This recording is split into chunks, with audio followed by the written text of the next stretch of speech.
Agora nós temos o tempo de exposição da palavra, a parte mais importante do nosso culto. Então, que cada um esteja concentrado, que cada um esteja atento ao que o nosso Senhor tem preparado para nós através da sua santa palavra. Um velho puritano diz sempre que se a palavra é de Deus e o servo que está aqui é um servo de Deus, nós devemos estar com os nossos olhos atentos, nossas mentes ligadas. Então, que Deus nos abençoe com mais um tempo, abençoe nosso pastor, tempo de exposição da palavra.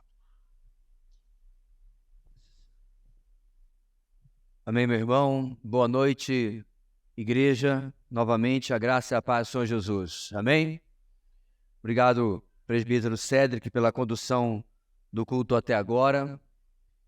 E como os irmãos, obviamente, já sabem, e eu apenas quero falar aos nossos visitantes, nós estamos no começo de uma caminhada no vasto livro do profeta Isaías.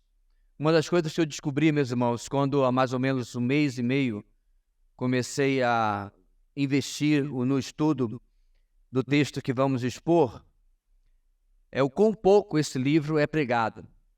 Você encontra mensagens sobre Isaías na internet, mas dos mesmos capítulos. Muitos do capítulo 53, 60, 61, capítulos específicos ou textos pequenos específicos. Mas difícil encontrar uma exposição inteira deste livro. Pela graça do Senhor, esperamos que possamos chegar até o final, até o capítulo 66, mas como eu disse, temos uma longa jornada pela nossa frente. Nós começamos na semana retrasada, hoje é a nossa terceira mensagem, e estamos caminhando neste longo livro, onde temos comprovado o seguinte tema, que eu quero convidar os irmãos a lermos a uma só voz. Vamos lá? O Senhor removerá a iniquidade, trazendo a promessa por meio do reino e da pessoa do Messias. Esta é uma palavra que, em sua aplicação primeira, foi específica para o povo de Judá, o reino do sul, mas que tem uma expansão que alcança toda a humanidade no cumprimento final, no fim dos tempos, nos últimos dias. Nós já aprendemos, irmãos, que o livro de Isaías ele possui uma divisão natural. Do capítulo 1 ao 39, nós temos muito mais julgamento e condenação, mas temos vislumbres de graça de Deus e da oferta de um futuro glorioso. Do capítulo 40 até o final, a proporção inverte. Nós temos mais uma palavra de restauração, de ânimo. Inclusive, o capítulo 40 começa com consolem o meu povo. Então, neste equilíbrio, apesar, claro, que não é uma divisão ao meio, mas neste equilíbrio, meus irmãos, nós vemos como o propósito do Senhor nunca é simplesmente descer a lenha, não é apenas o castigo pelo castigo, mas sim uma fórmula que vai, inclusive, se repetir hoje no nosso texto dos capítulos 3 e 4, onde o Senhor traz a disciplina para levar-nos até o arrependimento e a restauração. Este sempre é o plano de Deus, né? O modus operandi de Deus, inclusive, muito particularmente aqui na profecia de Isaías. Então, quero convidar os irmãos a lermos os capítulos 3 e o capítulo 4, que é bem pequeno, que serão o nosso texto de hoje, e vamos fazê-lo a uma só voz, ok? Diz assim a palavra do Senhor, leia comigo. Vejam, o soberano, o Senhor dos exércitos, logo irá retirar de Jerusalém e de Judá todo o seu sustento, tanto o suprimento de comida como o suprimento de água, e também o herói e o guerreiro, o juiz e o profeta, o adivinho e a autoridade, o capitão e o nobre, o conselheiro, o conhecedor de magia e o perito em maldições.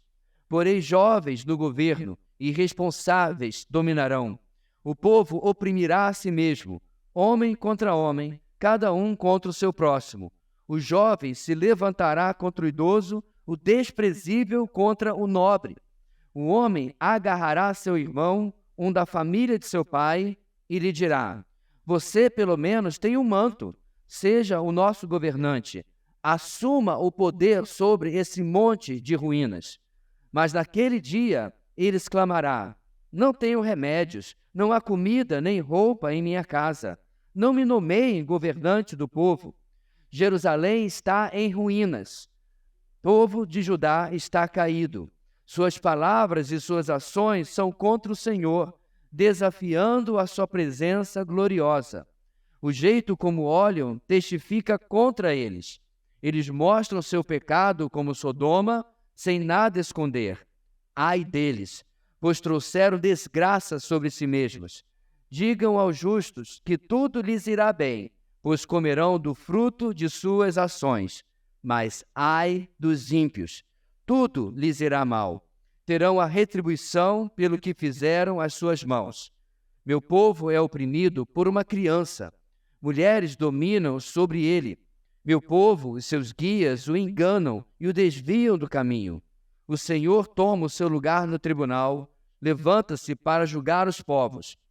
O Senhor entra em juízo contra as autoridades e contra os líderes do seu povo. Vocês arruinaram a vinha, e o que foi roubado dos necessitados está nas suas casas. Que pretendem vocês ao esmagarem o meu povo e ao moerem o rosto dos necessitados? Quem pergunta é o Senhor dos exércitos.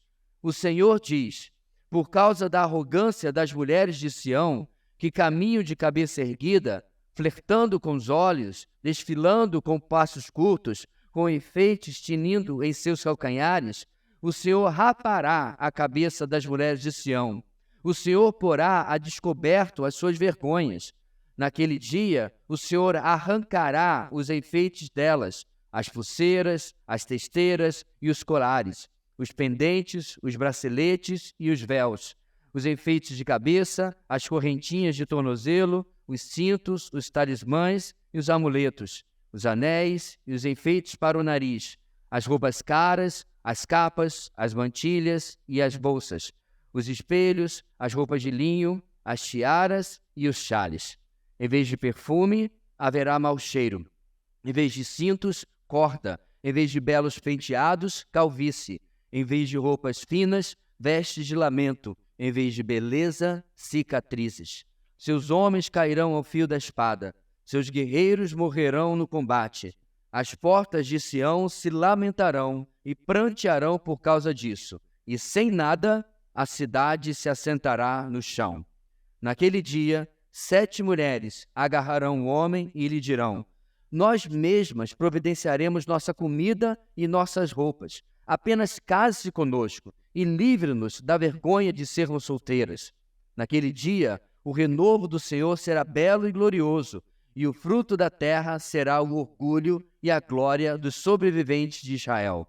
Os que forem deixados em Sião e ficarem em Jerusalém serão chamados santos, todos os inscritos para viverem em Jerusalém. Quando o Senhor tiver lavado a impureza das mulheres de Sião e tiver limpado por meio de um espírito de julgamento e de um espírito de fogo o sangue derramado em Jerusalém, o Senhor criará sobre todo o monte Sião e sobre aqueles que se reunirem ali uma nuvem de dia e um clarão de fogo de noite. A glória tudo cobrirá e será um abrigo e sombra para o calor do dia, refúgio e esconderijo contra a tempestade e a chuva.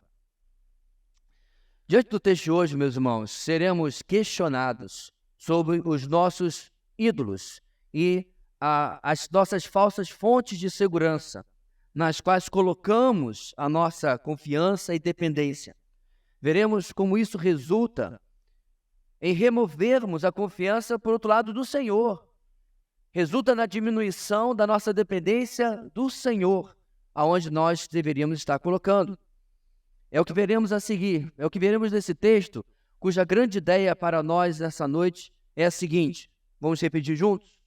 O Senhor remove as nossas falsas fontes de segurança para que nos voltemos unicamente para Ele. Vamos juntos novamente?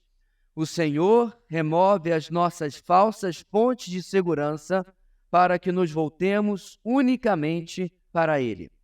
Uma das coisas que vamos ver no nosso texto de hoje, irmãos, e eu avisei que ia acontecer várias vezes, é aquilo que nós chamamos, uma mensagem, na primeira mensagem, inclusive, de resumo profético ou hiato profético, que é o fato do profeta, Isaías não é o único que faz isso, profetizar em 2 tempos.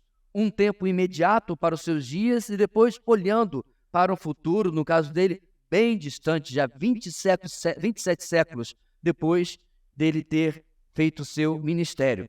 Isaías traz primeiro um quadro do pecado e da disciplina que atrai a disciplina do Senhor, né? E depois ele vai trazer um vislumbre da restauração futura, que será muito maior do que qualquer retorno do cativeiro. Serão dias gloriosos em que o Messias reinará sobre o remanescente de Israel, bem como sobre todas as nações, é claro, que reconhecerem a Cristo como Senhor e Salvador. O nosso Deus usa este cenário futuro como um contraste com a decadente situação espiritual de Judá nos dias de Isaías. Ele faz isso, como mencionei agora há pouco, buscando mudar o coração rebelde do seu povo. Ele, obviamente, tem duas estratégias, do peso da disciplina, mas também do incentivo, da motivação, da restauração futura. Portanto, o Senhor remove as nossas falsas fontes de segurança para que nos voltemos unicamente para Ele. Nós vamos começar, meus irmãos, do versículo 1 ao versículo 15. O primeiro ponto de hoje nos traz o seguinte enunciado. O pecado traz a disciplina que destrói as bênçãos transformadas em ídolos. O pecado traz a disciplina que destrói as bênçãos transformadas em ídolos, entre aspas, porque neste caso não estamos falando literalmente em estátuas, mas naquilo que o povo começou a valorizar mais do que o próprio Deus. Bem, o nosso texto começa com um destaque importante. O texto diz, vejam, o Senhor, o soberano, o Senhor dos exércitos. Esse é um começo que vai variar um pouco dependendo da sua tradução. Então, nessas traduções que nós temos em português, como inclusive as Almeidas, muitas vezes vai trazer o Senhor, vírgula, e vai repetir o Senhor dos exércitos, quando, na verdade, nós temos, irmãos, duas palavras diferentes e não a mesma palavra sendo repetida. Então, a opção que a nossa tradução que usamos na nossa igreja NVI faz por soberano é uma boa alternativa, porque essa primeira palavra, a palavra Adon, é a palavra que hoje, inclusive, é usada de forma respeitosa no tratamento com um homem, com um senhor, com uma pessoa que é uma autoridade, usada no hebraico moderno. Mas que antigamente, meus irmãos, tinha um sentido ainda mais forte de mestre, soberano, dono, como está, inclusive, no nosso texto. E aí, seguindo, quando é juntado ao nome Senhor dos Exércitos, você tem em Senhor aí o nome de Deus, que nós já estamos acostumados na nossa igreja a entender que é Yahweh, porque nós não temos a pronúncia correta e muitas vezes é traduzido como Jeová. Então você poderia traduzir esse texto, fosse de forma mais literal, aqui vem o Senhor, ou aqui vem o seu dono, Jeová dos Exércitos, ou Yahweh dos Exércitos. Então, aqui, meus irmãos, um início bem marcante para que o povo comece a entender que o Senhor queria chamar a sua atenção para uma questão muito séria, para uma dificuldade que o povo estava enfrentando e eles precisavam entender que Deus estava falando de maneira muito dura com eles. E ainda nesse verso 1, o Senhor declara a sequência de disciplinas que traria sobre o povo de Judá, o povo de Jerusalém. Na base dessa disciplina de Deus, irmãos, está a determinação do Senhor de que eles perderiam o sustento, tanto de comer como de beber. A abundância de recursos os fazia esquecer que aquilo estava ali, que eles tinham essa abundância, não por causa do trabalho da sua própria força, mas porque o Senhor estava suprindo. E aí eu lembrei, meus irmãos, de uma coisa curiosa, porque um tempo atrás, quando nós vimos a exposição de Oséias, que inclusive é contemporâneo de Isaías, a mesma acusação Oséias trouxe ao povo do norte. Deixa eu ler para você Oséias capítulo 2, 8 e 9. Lá o profeta do norte disse o seguinte: ela, se referindo ao povo de Deus, não reconheceu que fui eu, o Senhor, quem lhe deu o trigo, o vinho e o azeite, quem a cobriu de ouro e de prata, que depois usaram para Baal. Vocês lembram que eu mencionei semana passada que a acusação de Deus no norte era de adultério espiritual? Eles tomavam aquilo que eles recebiam do Senhor e usavam para adorar falsos deuses. E aí Oséias continua: por isso, levarei o meu trigo quando ele amadurecer, e meu vinho quando ficar pronto. Arrancarei dela minha lã e meu linho, que serviam para cobrir a sua nudez. Aqui, meus irmãos, tanto como Israel no norte, a sua irmã Judá no sul, esquecia do abençoador e achava que as bênçãos eram simplesmente algo que eles tinham direito, que vinha de qualquer maneira, se transformava em algo mais importante do que qualquer coisa. E, meus irmãos, aqui já fica, logo no primeiro versículo, uma interessante lição para nós. Deus nos abençoa, é verdade. Mas quantas vezes nós temos duas atitudes erradas em relação à bênção de Deus? Número 1, esquecemos da mão que a dá a nós. Esquecemos do abençoador e nos concentramos nas bênçãos. Segundo erro, nós consideramos ou achamos que temos direito àquilo. É como se, de certa forma, Deus não fizesse mais do que a sua obrigação. A gente não fala isso, mas essa é a atitude que esses dois países, essas duas nações de Deus, aqui estão tendo. E nós temos que tomar cuidado para não termos a mesma perspectiva equivocada sobre as bênçãos do Senhor. Nos versos 2 e 3, eles perderiam as pessoas que eram destaque e referência.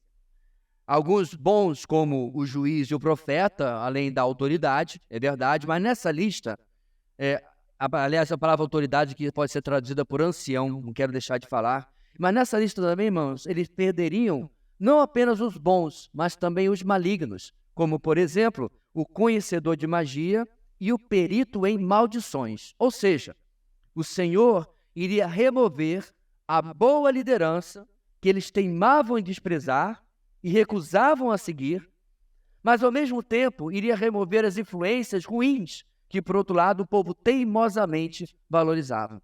Ou seja, irmãos, Deus vai dizer, vocês não estão valorizando o que vocês deveriam? Eu vou remover. Vocês estão indo atrás de gente que vocês não deveriam? Eu vou remover também. Eu vou tirar todos aqueles que vocês têm colocado no poder, seguindo ou não, e vocês vão ficar sem liderança. Agora, esse vácuo, esse vazio de liderança, o Senhor estende ainda mais, complica ainda mais na sua disciplina, porque aí ele diz que jovens iriam liderar o povo. Eles perderiam os anciãos, que é a outra tradução da palavra autoridade eu mencionei agora, ficariam, por outro lado, nas mãos de pessoas infantis, de pessoas imaturas. Essa ideia, meus irmãos, esse é o sentido de jovens ou até de meninos em algumas versões que nós temos no versículo 4. Eles iriam ficar sendo liderados por pessoas imaturas. E aí eu fiquei pensando, irmãos, será que Deus deixou na história já, apesar de também poder ter um cumprimento futuro, algo para nos mostrar isso? E dentre, irmãos, os cumprimentos desse texto, o que mais salta aos nossos olhos, perto do ministério de Isaías, seria aquele que, inclusive, acabaria com a vida de Isaías. Verifique no primeiro versículo, irmãos, que Isaías reinou, e digo lá no capítulo 1, até o último rei foi Ezequias. E aí Ezequias, meus irmãos, teve um filho, cujo nome dele era Manassés. Em 2 Crônicas, capítulo 33, quando ele sobe ao poder depois da morte do seu pai Ezequias, nós temos o seguinte, olha só, Manassés tinha 12 anos de idade. Então ele não era só imaturo, ele era literalmente imaturo, inexperiente. Manassés tinha 12 anos de idade. Irmãos, esse é o primeiro rei depois do ministério de Isaías. Quando começou a reinar, e reinou 55 anos em Jerusalém, ele fez o que o Senhor reprova, imitando as práticas detestáveis das nações que o Senhor havia expulsado de diante dos israelitas. Reconstruiu os altares idólatras que seu pai Ezequias havia demolido. Ergueu altares para os Baalins e fez postes sagrados. Inclinou-se diante de todos os exércitos celestes e lhes prestou culto. Construiu altares no templo do Senhor, do qual o Senhor tinha dito, meu nome permanecerá para sempre em Jerusalém. Nos 2 pátios do templo do Senhor, ele construiu altares para todos os exércitos celestes. Ele está se referindo à adoração aos astros celestes, né? Estrelas, lua, sol, etc. Chegou a queimar, aí, meus irmãos, aí é o ápice. Chegou a queimar seus filhos em sacrifício no vale de Ben-Hinom. Praticou feitiçaria, adivinhação e magia, e recorreu a médiuns e aos que consultavam os espíritos. Fez o que o Senhor reprova, provocando a ira. Eu vou dar uma pausa aqui para falar de uma coisa que não tem nada a ver com a nossa mensagem. E aí, quem ainda segue espiritismo depois de ler um texto desse? E eles insistem que o espiritismo é algo permitido por Deus, que é cristão. O texto diz claramente que ele consultava os espíritos, recorria aos médiuns e diz o seguinte: fez o que o Senhor reprova, provocando-lhe a ira. Para começar a conversa, irmãos, não há espíritos, não há como conversar com os mortos. Por isso, é algo proibido desde o Antigo Testamento. Segue o texto. Ele tomou a imagem esculpida que havia feito e a colocou no templo, da qual Deus tinha dito a Davi a seu pai Salomão, seu filho Salomão: neste templo e em Jerusalém, que escolhi dentre todas as tribos de Israel, porei meu nome para sempre. Não farei os pés dos israelitas deixarem novamente a terra que dei aos seus antepassados, se tão somente tiverem cuidado de fazer tudo o que lhes ordenei em todas as leis, decretos e ordenanças dados por meio de Moisés. Manassés, porém, desencaminhou Judá, desviou Judá e o povo de Jerusalém, ao ponto de fazerem pior do que as nações que o Senhor havia destruído diante dos israelitas. O Senhor falou a Manassés e ao seu povo, mas não lhe deram atenção. Por isso o Senhor enviou contra eles os comandantes do exército do rei da Síria, os quais prenderam Manassés, colocaram-no no gancho no nariz e algemas de bronze e o levaram para a Babilônia. Não foi isso que Isaías avisou? É isso que nós estamos lendo, meus irmãos, no nosso texto. Assim como o profeta disse, no final da sua vida, Deus já começou a cumprir. Eu me pergunto, meus irmãos, se nos dias de um dos piores reis de Judá, como Manassés, se pelo menos uma parte do povo se lembrou da profecia de Isaías. Porque é isso, meus irmãos, que serve quando Deus faz alguma coisa, é termos a sabedoria e o discernimento de dizer: olha o que Deus está fazendo, deixa eu botar minha barba de molho, deixa eu aprender com a disciplina do outro, deixa eu aprender com o erro do outro. Não de maneira altiva, mas de maneira quebrantada. Porque quando nós vemos, meus irmãos, o agir de Deus para o bem ou para a disciplina, que também é para o bem, mas é dura, né? Nós devemos aprender com isso. E eu me pergunto se nos dias de Manassés, acontecendo tudo aquilo, quando ele sobe ao trono com 12 anos e começa a meter os pés pelas mãos, se o povo começou a lembrar. Eu acho que lá em Isaías capítulo 3, Deus já nos advertiu de algo assim. Outro fator da disciplina, meus irmãos, que Judá lhe vem anunciada é a exploração do próximo. Está no versículo 5, veja na sua Bíblia. Até a lógica de um jovem ser respeitável para com o idoso, e os que eram desprezíveis respeitaram os que têm um comportamento nobre, até isso acabaria, né? O mal virou bem, o bem virou mal. Juntando tudo isso, irmãos, isto é, uma liderança matura e responsável, e a exploração entre pessoas do povo, no verso 6, eles buscarão de forma desesperada, ao ponto de recorrer a qualquer um que fosse visto como símbolo de autoridade. E é esse, meus, o significado de manto, a ideia de autoridade, de alguém destacado. Porém, o vácuo de liderança será visto como peso, e esse homem do manto, ele vai dizer, né, no verso 6, comigo não quero aceitar essa responsabilidade. A expressão que ele usa dizendo não tenho remédios é a palavra hoje, inclusive, usada para os paramédicos e primeiros socorristas. Ou seja, ele está dizendo, eu não tenho remédio para vocês, eu não tenho socorro para vocês. Eu não sou aqueles que vocês deveriam buscar. Não conte comigo, ou me inclua fora dessa. Esse homem, meus irmãos, se nega e não vai prestar socorro ao seu povo. Então, aí está mais uma vez o povo sem liderança, sem direção. Vamos dar uma parada, meus irmãos, e voltar ao enunciado do nosso primeiro ponto. Durante vários momentos na história do Senhor com o seu povo, vemos a promessa de que Deus iria suprir bênçãos. Entre elas, irmãos, uma liderança poderosa, capaz e temente ao Senhor para o seu povo. Isso é parte da promessa do Senhor. Porém, meus irmãos, como está nos versos 8 e 9, a cidade está em ruínas e o povo caído porque eles agem contra o Senhor, porque eles desafiam o Senhor com as suas próprias vidas. O texto termina dizendo, trouxeram desgraça sobre si mesmo. Repare, irmãos, eles trouxeram, não o Senhor. A característica principal do pecado de Judá é como eles mostram o seu pecado claramente como Sodoma, sem esconder, isto é, eles tinham prazer em viver em pecado, em se expor o seu pecado. E aí, portanto, vem a palavra do Senhor. Ai deles, pois trouxeram desgraça sobre si mesmos. Muitas vezes, meus irmãos, o coração está tão endurecido que quando as coisas começam a dar errado, inclusive quando a disciplina do Senhor vem sobre alguém, sobre esta pessoa de coração endurecido, ela, em lugar de se quebrantar, ela se endurece ainda mais. Em lugar de se humilhar na presença do Senhor, ela se vê injustiçada. Deus está fazendo errado comigo. E aí, para prevenir isso, o profeta diz: eles trouxeram desgraça sobre si mesmos, porque não obedeceram o Senhor.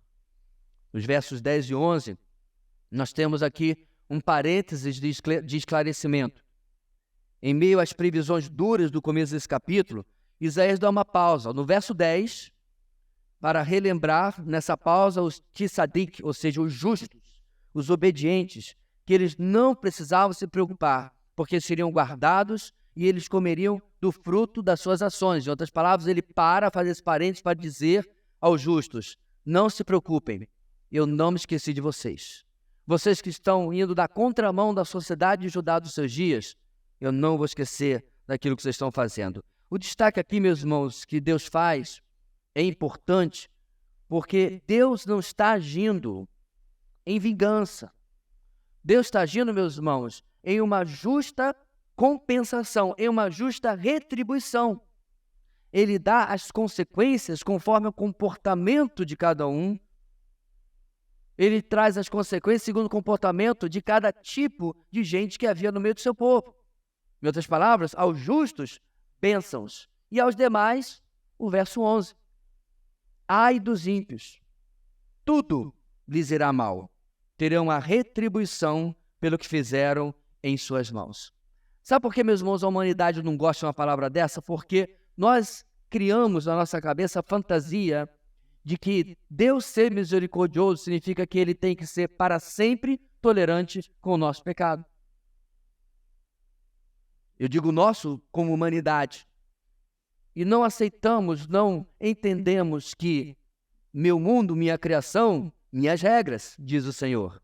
Ele colocou como a coisa deve transcorrer. E a humanidade tem andado na contramão disso. E, infelizmente, as consequências são claras nas Escrituras.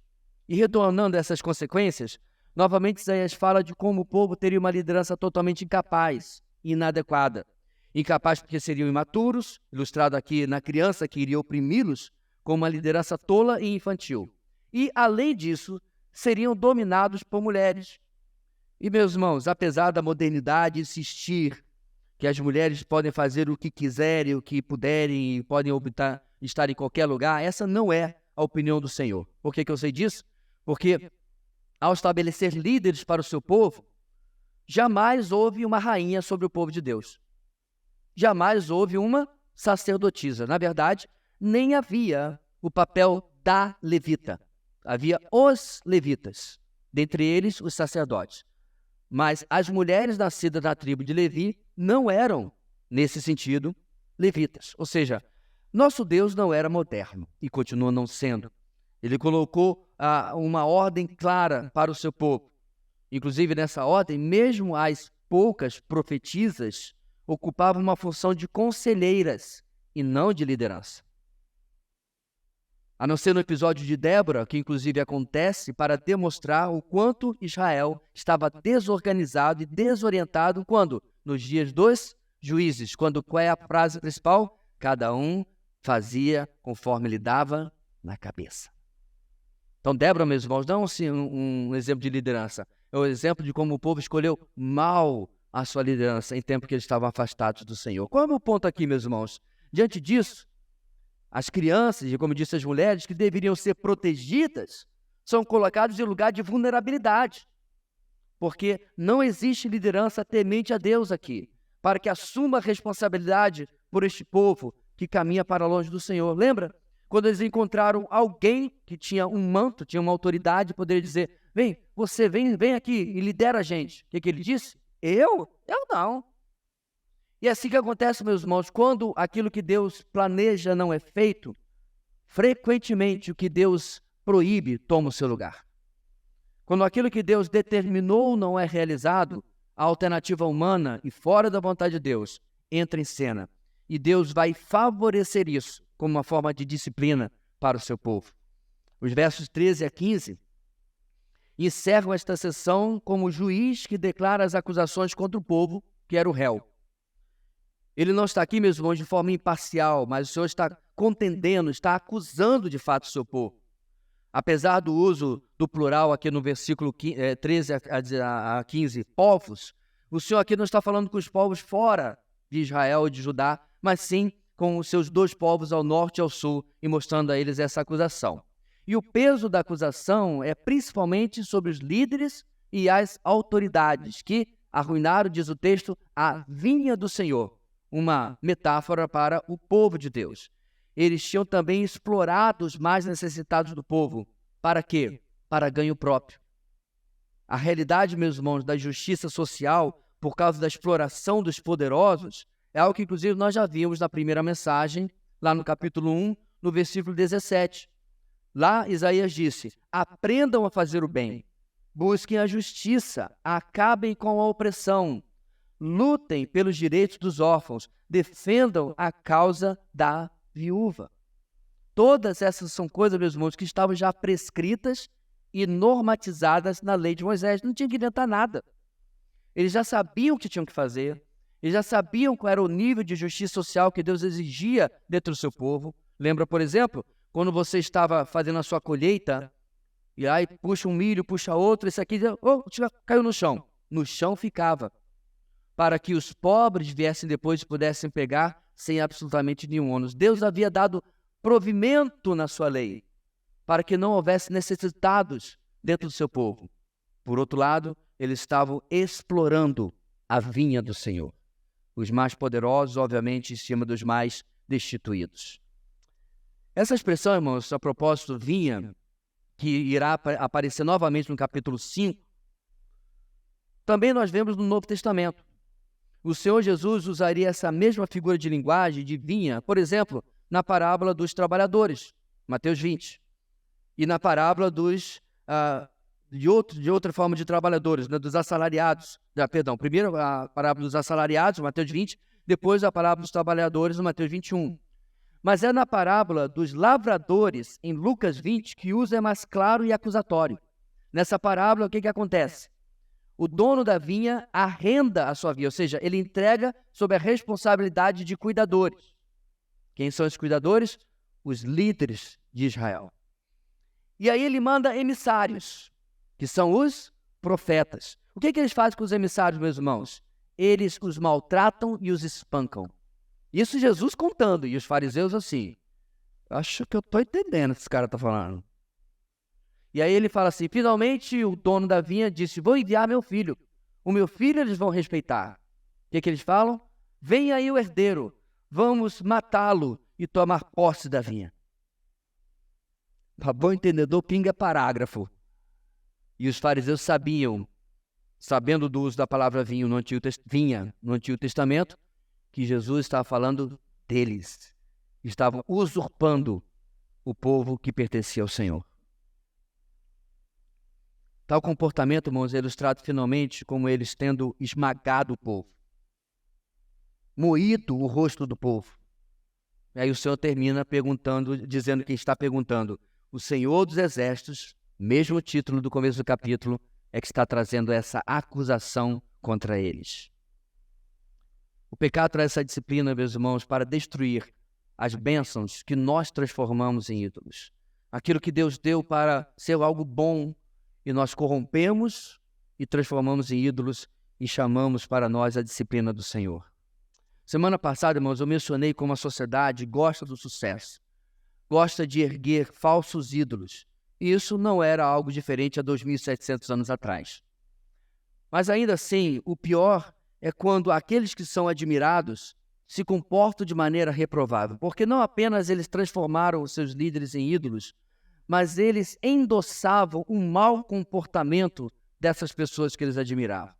E na continuação do capítulo 3, isso vai ficar mais claro em cima das mulheres de poder, da sociedade, que aqui sobe e começa a ter influência sobre o povo. Lembra? Ele havia dito que ia colocar mulheres sobre eles. E essas mulheres têm um comportamento deplorável. E o povo, em lugar de se voltar contra elas, se submete e admira esse comportamento. Em segundo lugar, meus irmãos, a palavra de Deus vai nos ensinar o seguinte: o pecado traz a disciplina que expõe aqueles que eram vistos com admiração pecaminosa. O pecado traz a disciplina que expõe aqueles que eram vistos com admiração pecaminosa. E aí nós vamos do versículo 16 até o versículo 1 do capítulo 4. Até o versículo 1 do capítulo 4.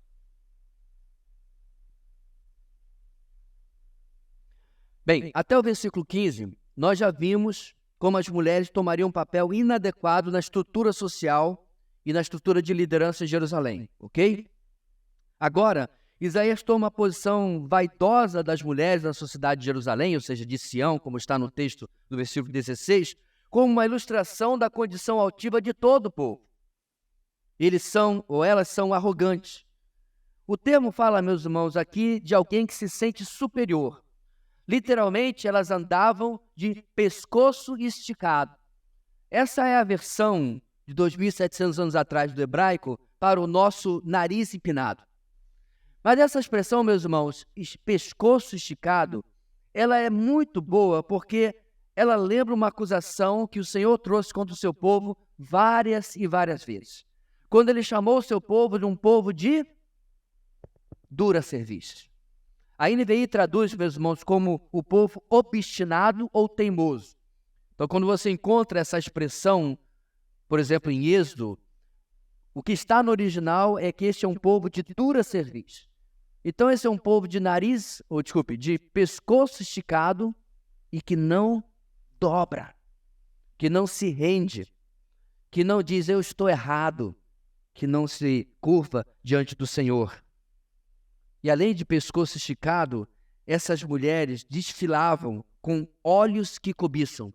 Essa é a expressão literal, ou seja, flertando com os homens e chamando a atenção para os seus enfeites, que diz o texto, faziam barulho, tinham um tinitar, tinham um barulho enquanto eles andavam. E assim começa, meus irmãos, a nossa sessão no versículo 16. Deus já deixa claro quem é a pessoa que ele está usando como modelo para expor toda a arrogância e toda a altivez do povo de Judá, do povo de Jerusalém. E essa figura é importante, meus irmãos, porque, pense cá comigo, se você tem uma festa de gala, todos os homens são praticamente iguais, né? Tudo fantasia de pinguim, né? Com seu tuxedo, né? Como é que é? O seu fraque lá, o seu... a rigor, né? Como é o nome daquele negócio mesmo? Smoking, muito obrigado. Eu lembrei da palavra, mas não lembrei da outra. Tá com o seu smoking, tá todo mundo igual, né? Um pouquinho diferente de um pouquinho diferente do outro. Pelo menos assim você vê nas sociedades, já as mulheres é uma disputa de quem tem o vestido mais bonito. Mas pior ainda, quem tem o vestido mais revelador. Aí eu lembrei, meus irmãos, de uma coisa que João Calvino disse. Ele escreveu certa vez o seguinte: uma mulher vestida com modéstia educa um homem somente com a sua presença. Se tomarmos, meus irmãos, esse pensamento e entendermos o impacto negativo que essas mulheres tinham na sociedade dos seus dias, da forma como elas se apresentavam, nós entendemos o que o Senhor está dizendo. Elas estavam, meus irmãos, corrompendo uma sociedade que foi fundada, forjada, formada sob a modéstia. Isso era de tal forma, meus irmãos, que a roupa jamais foi o destaque na cultura hebraica, na cultura de Israel. E agora estava sendo transtornada por essas mulheres que eram admiradas publicamente e que chamavam a atenção para si. E aí, diante desse quadro, o Senhor não fica sem ação. Dos versos 17 até o 24, nós temos uma lista do que o Senhor faria com tais mulheres altivas. Elas perderão o seu cabelo. Eu sei que é um tanto engraçado eu mencionar isso, por motivos óbvios, mas, meus irmãos, que tristeza é quando você tem uma mulher que tem uma doença, um problema, né? Porque isso normalmente não é possível, e ela perde o seu cabelo. Mas aqui não tem doença, não. O Senhor iria provocar essa perda de algo que era usada para a vaidade, algo que era usada não de uma maneira correta. Terão, diz o texto, sua nudez exposta. terão seus enfeites de todos os tipos, completamente arrancados. Tudo nessa lista, meus irmãos, tem a ver com roupas, adereços e acessórios femininos, os quais, deixa eu destacar aqui, irmãos, não são um problema em si, mas que aqui se torna um problema porque eles estão sendo usados para exaltação, vaidade, sedução e, como eu disse no começo, para se sentirem superiores a todo o povo. Em lugar de olhar para esse quadro e as mulheres e homens e crianças e o resto da população dizer: Deus nos livre de ser como elas, eles invejavam, porque esses eram aqueles que eles olhavam, que eles buscavam imitar, ser igual. Estavam muito longe, meus irmãos, do padrão divino para as filhas de Sião. Quando que Deus, meus irmãos, vai fazer isso? Quando você pula para o capítulo 4, a primeira coisa que nós temos no nosso texto é a expressão naquele dia. Já vimos essa expressão em outras mensagens e aulas de EBD. Essa é uma expressão de alerta, uma expressão de aviso. Este é o dia de acerto de contas, dia de julgamento. Em Isaías, meus irmãos, veremos de forma natural que isso terá o seu significado também no dia que os babilônios viriam contra Jerusalém. Mas também em Isaías nós vemos esse ato profético, apontando para o fim dos tempos. Aqui, mais diretamente, Isaías está falando do dia quando os muros de Jerusalém serão rompidos e os babilônios levarão essas mulheres, além, é claro, dos homens e crianças, e seriam levados por mais de 1.000 quilômetros até a capital da Babilônia. Eu conferi. 990 e poucos quilômetros de Jerusalém até Ilau, ao sul de Bagdá, onde é provavelmente a capital da Babilônia naquela época. A pé. Com certeza muitos nem sequer chegaram. Os vestidos bonitos, os enfeites ficaram pelo caminho. E o resumo do julgamento de Deus e da humilhação do povo está no versículo 24. Em vez de perfume, haverá mau cheiro. Em vez de cintos, corta. Em vez de belos penteados, calvície. Em vez de roupas finas, vestes de lamento. Em vez de beleza, cicatrizes. Vamos examinar esse versículo 24 com calma. O perfume será trocado por um cheiro de podridão. Esse é o termo hebraico. Os cintos, que lembram riqueza, são trocados por cordas, sugerindo pobreza. Quando a roupa do pobre está caindo, você já viu gente que amarrou literalmente uma corda com um cinto para poder segurar a calça, porque está magro, porque perdeu carne, perdeu o corpo, e para segurar a calça no lugar, acaba botando uma corda. Eu já vi gente com fio elétrico amarrado aqui para que a roupa não caísse. Pobreza. Cabelos vastos serão trocados por calvície, que lembra, inclusive, doenças, mas também lembra aquilo que eram feitos com os escravos. Muitos povos, a primeira coisa que fazia quando capturavam escravos de outro povo era raspar as suas cabeças. E com certeza os babilônios também fizeram isso com o povo de Deus.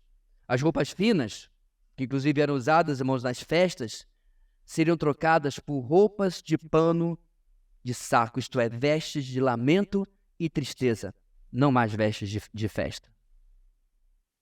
E a beleza admirada seria trocada por uma cicatriz. Qual cicatriz, irmãos? A marca de ferro quente que os conquistadores faziam nos conquistados. Quando eu lembrei disso aqui, irmãos, quando eu li isso aqui, eu me lembrei da tatuagem que os nazistas fizeram nos braços de quem? Dos judeus. Para enumerá-los durante a Segunda Guerra Mundial e levá-los para os campos de concentração. Interessante. Ou seja, em um todo, irmãos, um cenário triste, mas que está sendo avisado com décadas e décadas de antecedência para que o povo se arrependa. Mas se você acha que está ruim, não acabou, fica pior. O destaque na vaidade e na aparência fez o povo se esquecer que, como diz o ditado, beleza não põe mesa. Há coisas mais importantes. Por exemplo, verso 25. Homens, entre eles que sejam líderes e defensores, são mais importantes do que qualquer coisa, porque reestruturam o povo e dão a eles motivação, dão a eles direção. Os líderes, já vimos, estariam em falta. E agora eles pedem também os seus defensores. Versículo 25. E essa cidade, versículo 26, totalmente destruída pelo Senhor, mas por causa de suas próprias ações e decisões de desobediência, agora só pode sentar e chorar em lamento. É tarde demais. Literalmente, irmãos, eles sentam no chão como mendigos, como quem nada mais tem ao que recorrer, mesmo que tentem. Se você viajar no tempo para os dias de Jeremias, irmãos, esse é um quadro do que vai acontecer. Jeremias, durante décadas, ele avisou o povo: voltem-se para o Senhor, senão os babilônios vão vir. Passado algumas décadas, meus irmãos, Deus mudou a mensagem. Não adianta mais, os babilônios vão vir. Se entreguem para que vocês sobrevivam. E eles desobedeceram. Resultado, foram derrotados e, detalhe, o rei foi capturado, seus filhos foram mortos na frente dele e seus olhos foram furados. Você pode ficar pensando, talvez, num momento: poxa, pastor, mas Deus era duro no Antigo Testamento. Parece aquelas coisas, irmãos, que a gente vê: fiscalização eletrônica, 50 km. Fiscalização eletrônica, 50 km. Fiscalização eletrônica, 50 km. Aí eu passo a 80. Aí a multa vem. Ai, o Estado é duro. Eu, particularmente, não concordo com tudo que eles fazem, muito menos com botar 50 km, especialmente na Avenida do Pacanauá. Mas esse não é o ponto. Eu fui avisado. Fiscalização. E detalhe, irmãos, posso lhes garantir, pelo menos 2 países que eu visitei recentemente não tem aviso. Você tem que saber que tem a velocidade que vai ser fiscalizada. Só tem a velocidade. Nós não temos plaquinha branca. Fiscalização eletrônica. Quando a plaquinha branca some, lá vai o camarada e acelera. Ponto aqui, meus irmãos: quantas vezes Deus tem que avisar este povo para que a gente dê um desconto para Deus? Quantas vezes Deus tem que me avisar para que eu dê um desconto para Deus? E como eu disse, meus irmãos, o termo lá repete-se agora no versículo 1, para encerrar nosso segundo ponto. Porque é o que nós vemos aqui, exatamente esse tratamento de Deus se encerrando, que apesar de estar no capítulo 5, versículo 1, meus irmãos, pertence ao contexto do capítulo 3. Fazendo a transição para a última parte que veremos agora. E como, meus irmãos, o capítulo 1 faz essa... Desculpe, o versículo 1 faz essa transição. Olha aí no capítulo 4, versículo 1. Vamos lá. Antes, mulheres que enfeitavam e flertavam com este e com aquele homem. Porém, agora que elas perderam os homens porque foram mortos em batalha, em combate, não é isso que termina o capítulo 3? Agora, 7 mulheres iriam implorar a um único homem que lhes desse pelo menos um nome, isto é, que as permitissem pertencer a eles, a sua família. Sendo que elas ofereciam, inclusive, que iriam prover o seu próprio sustento, algo que, meus irmãos, que naturalmente naquela cultura dependeria do esposo, ele é o provedor. Aqui, meus irmãos, nós temos 2 importantes conclusões. Primeiro, aquilo que admiramos fora da vontade de Deus é retirado para que a idolatria do nosso coração seja exposta e seja extirpada. As mulheres não possuem mais a sua beleza artificial exterior. Elas não têm mais os homens dos quais buscavam admiração.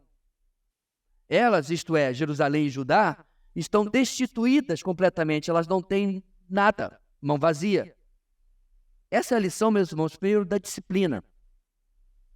Mas, em segundo lugar, meus irmãos, tem a lição do resultado.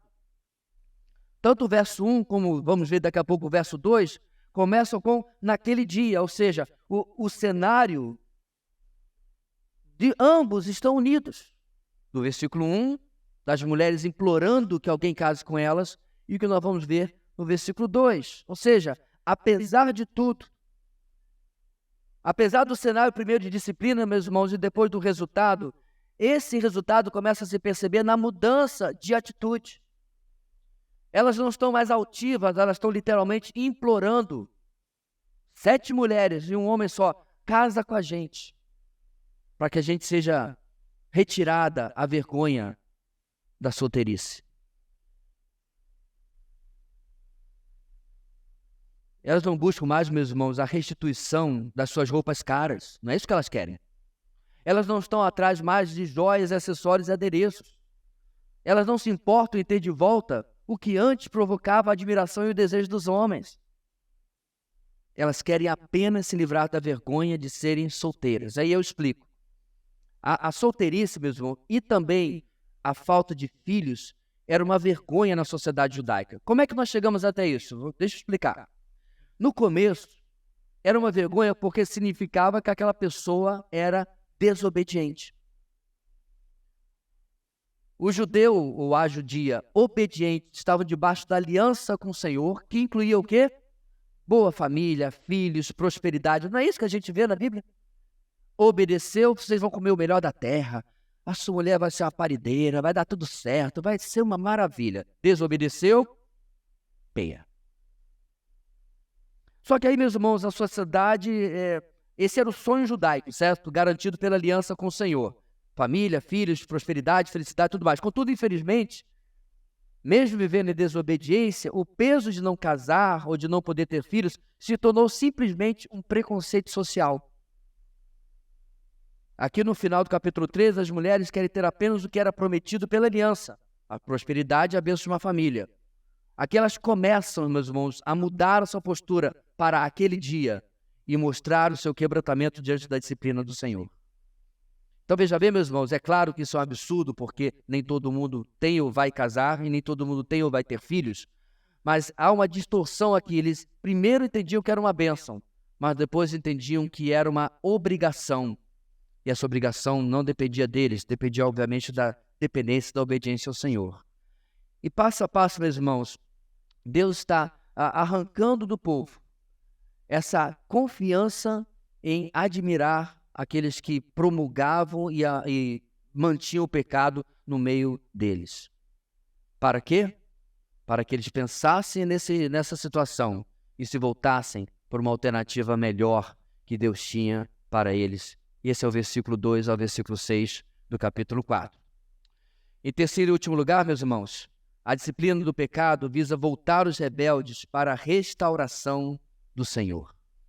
A disciplina do pecado visa voltar os rebeldes para a restauração do Senhor, versículos 2 até o versículo 6. Bem, o Senhor, como a gente já viu, ele começa o livro de Isaías repreendendo o povo em um tribunal de acusação.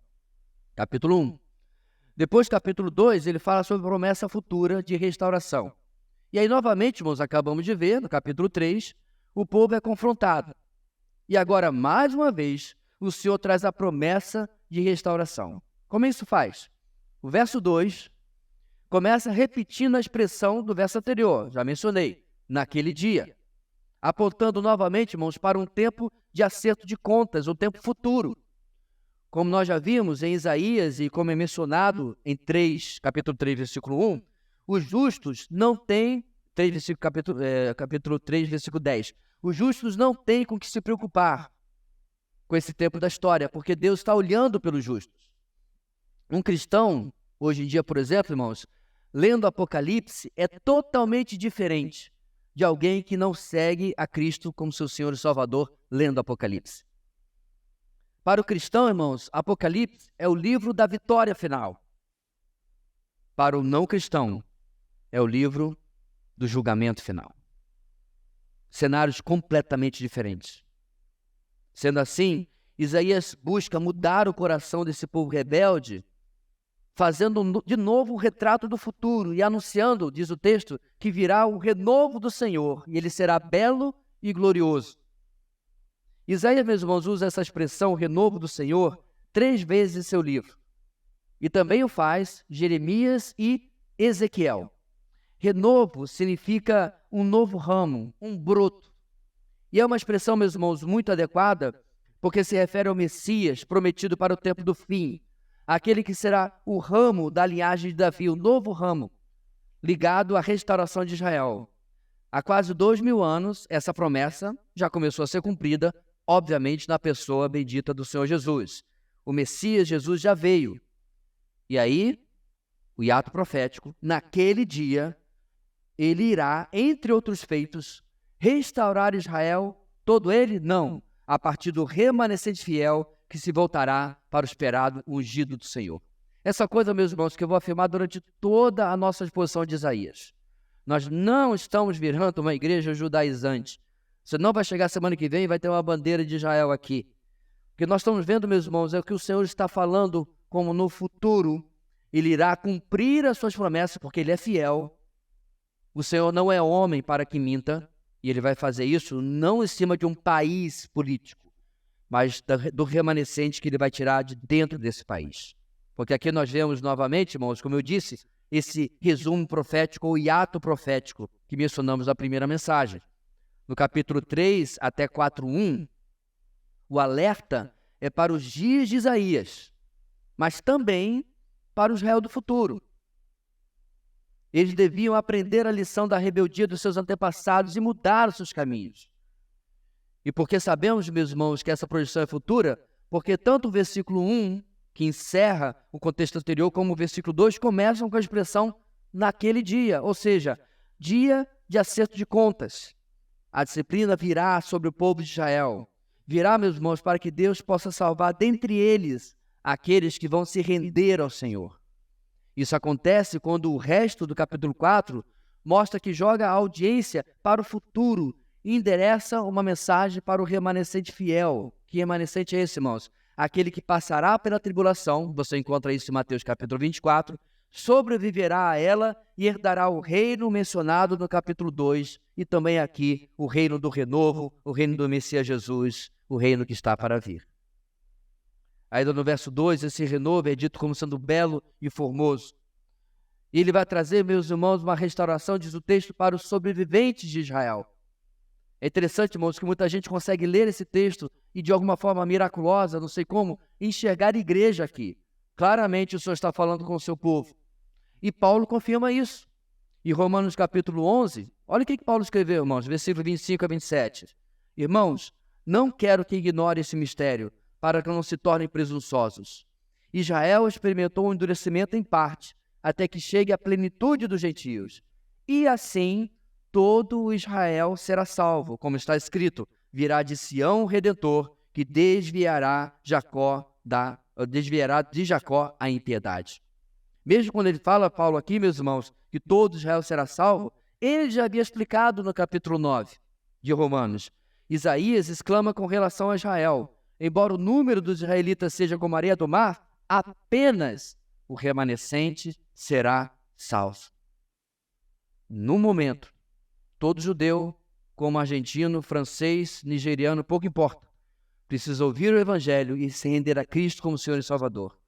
Mas no momento, meus irmãos, que o final desses últimos dias chegarem, a igreja for levada pelo arrebatamento e Deus instaurar na terra os piores 7 anos da história da humanidade, este povo terá a oportunidade de ou se voltar ao Senhor ou dar as costas de uma vez por todas e, obviamente, sofrer as consequências. Esse remanescente fiel, contudo, ele continua o verso 3, será chamado de santo. Eles serão protegidos, verso 4, de tudo aquilo que nós já vimos que era a impureza das mulheres de Sião. Eles serão lavados, serão purificados de toda altivez, orgulho e rebeldia. Essa purificação, é claro, acontecerá pelos dias difíceis da tribulação. Isaías escreve que o Senhor purificará o seu povo por meio de um espírito de julgamento e de um espírito de fogo e sangue derramado em Jerusalém. Esses são, meus irmãos, os dias que Jesus profetizou em Mateus 24, que eu acabei de mencionar, versículo 21 e 22. Porque haverá então grande tribulação, como nunca houve desde o princípio do mundo até agora, nem jamais haverá. E aí Jesus avisa, se aqueles dias não fossem abreviados, ninguém sobreviveria. Mas por causa dos eleitos, aqueles dias serão abreviados. E tal como diz o verso 2, meus irmãos, esses são os sobreviventes de Israel que Isaías está falando aqui. E os sobreviventes, meus irmãos, serão purificados, receberão restauração. E no versículo 5 e 6, nós vemos um conjunto de como toda humilhação será retirada. E Deus trará abrigo, proteção. Deus tirará deles todo o perigo, todo o calor, toda a tempestade, que são imagens de medo, de perigo. E vai trocar pelo quê? Abrigo, sombra, refúgio e esconderijo para o seu povo. O texto termina, meus irmãos, com uma oferta maravilhosa. Abandonem o pecado e vejam o que o Senhor tem preparado para vocês. Lembra da semana passada? A SUV importada, toda equipada, e a Brasília velha. Alguém me aconselhou trocar Brasília por um Maré. Pode ser também. O povo escolhe o carro velho. Nós escolhemos, irmãos, o carro velho. A disciplina do pecado visa voltar os rebeldes para a restauração do Senhor. Mas nem sempre eles querem. Nem sempre eu quero. Para encerrar, meus irmãos, eu quero trazer 3 considerações. Primeiro, o caráter do nosso Deus é de ser um Deus abençoador. O autor de Hebreus o chama de o Deus que recompensa aquele que o busca em fé. Hebreus 11:6. Sendo assim, meus irmãos, as bênçãos de Deus devem nos levar a uma atitude de adoração, de humilhação, de submissão. Porém, frequentemente nos tornamos indulgentes, nos vemos como cheios de direitos. Nós nos tornamos, de certa forma, meus irmãos, como filhinhos de papai espiritual. Como aquele que acha que o pai tem que fazer mesmo. É meu direito. Faz mais que obrigação. A gente não fala isso. Mas muitas vezes é que nós sentimos em relação ao nosso Deus, quando as coisas não vão como nós queremos. E muitas vezes, irmãos, essa atitude vem de um coração que tem alimentado o pecado, tem tornado pecados em nossa vida como um estilo de vida, como inclusive aconteceu em Judá. Judá não chegou ao estado, meus irmãos, que Isaías está condenando aqui da noite para o dia. Abandonando hábitos espirituais, abandonando riqueza espiritual e sinceridade espiritual, transformou-se em uma sociedade de aparência espiritual. Lembra do primeiro capítulo? Festas, sacrifícios, mas não servia de verdade ao Senhor. Segunda consideração, meu irmão, quem você tem copiado? Quem você tem imitado? Quando eu era garoto, no início do ensino médio, na verdade, eu cheguei em casa falando diferente, falando com a língua entre os dentes, que a gente chama de cicioso ou cicioso. A dona Eunice, senhora minha mãe, com a precisão de mãe que lhe é característica, virou para mim com a psicologia da época e disse: pode parar de falar assim. Pode parar, porque eu já sei que você está imitando, está copiando alguém. Às vezes eu me sentia num certo Big Brother, porque ela via coisas que eu... A sua também? Pois é. E ela estava certa. Eu estava imitando o cara descolado, maneiro da escola. Mas o mimetismo espiritual, ele é real, tanto para o bem quanto para o mal. Porém, esse segundo, meus irmãos, era o que estava acontecendo com os habitantes de Jerusalém. Eles admiravam os piores exemplos. Provérbios 4, 13 e 19 nos diz o seguinte: apeguem-se à instrução, não a abandonem, guarde-a bem, pois dela depende a sua vida. Não siga pela vereda dos ímpios, nem ande no caminho dos maus. Evite-o, não passe por ele, afaste-se, não se detenha. Porque eles não conseguem dormir enquanto não fazem o mal, perdem o sono se não causarem a ruína de alguém. Pois eles se alimentam de maldade e se embriagam de violência. A vereda dos justos é como a luz da aurora, a luz da alvorada, que brilha cada vez mais até a plena claridade do dia. Mas o caminho dos ímpios é como densas trevas, nem sequer sabem em que tropeçam. Mesmo livro de Provérbios, capítulo 24, 19 e 20, diz o seguinte: não se aborreça por causa dos maus, nem tenha inveja dos ímpios, pois não há futuro para o mal, e a lâmpada dos ímpios se apagará. Detalhe, irmãos, tudo isso já estava escrito nos dias do povo de Isaías. Para terminar, irmãos, terceiro, em lugar das atitudes dos 2 primeiros pontos, eu quero nos convidar, meus irmãos, a renovar a nossa segurança na vida eterna e nas promessas do nosso Senhor e Salvador, e que isso influencie a nossa vida aqui e agora. O céu está longe para a maioria de nós. Para alguns pode estar na próxima semana. Mas a verdade, meus irmãos, é que seja na próxima semana, ou seja daqui a 100 anos, se alguém aqui durar tanto, ele precisa influenciar o meu aqui e meu agora, influenciar a minha vida. As promessas do Senhor como por exemplo vemos no capítulo 4, precisam fortalecer a nossa vida para que nós possamos deixar de lado e atentar, na verdade, aos alertas que o resto do contexto traz para nós. E a palavra de Deus é cheia disso. Disse Jesus, João 14, 1-3, não se perturbe o coração de vocês. Creiam em Deus, creiam também em mim. Na casa de meu pai há muitos aposentos. Se não fosse assim, eu lhes teria dito. Vou preparar-lhes lugar. E se eu for e lhes preparar lugar, voltarei e os levarei para mim, para que vocês estejam onde eu estiver. Isso, poucos momentos antes dele deixar os seus discípulos.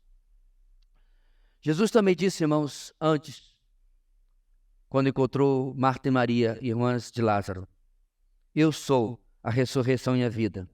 Aquele que crê em mim, ainda que morra, viverá. E quem vive e crê em mim, não morrerá eternamente. E ele termina. Você crê nisso?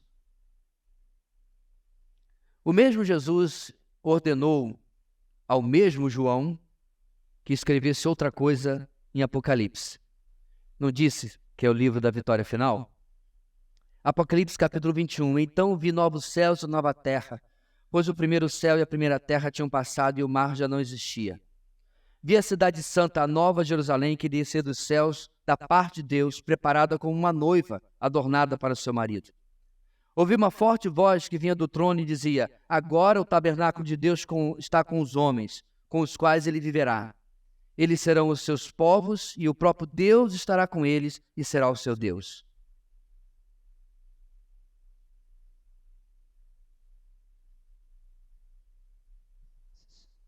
Versículo 4.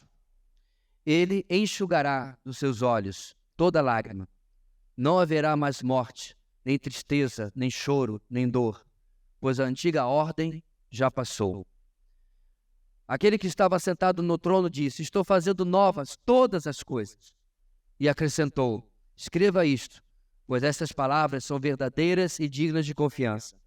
Disse-lhe ainda, está feito. Eu sou o Alfa e o Ômega, o princípio e o fim.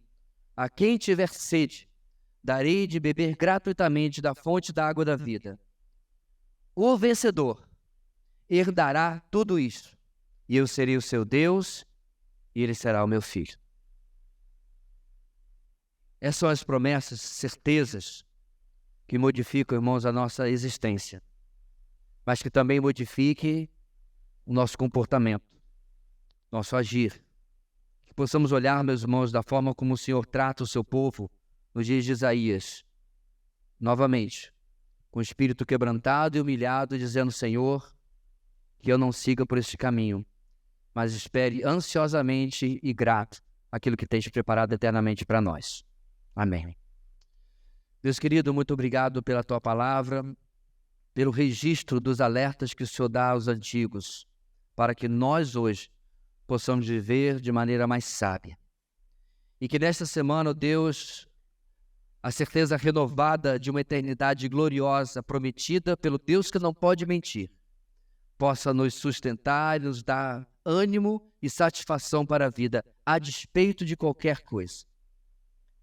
Quanto ao pecado, ó Deus, que nos dê vitória, porque o Senhor é digno de que possamos viver dessa maneira santa que o Senhor coloca aqui nesse texto. Obrigado, ó Deus, é a nossa oração em nome de Jesus. Amém e amém.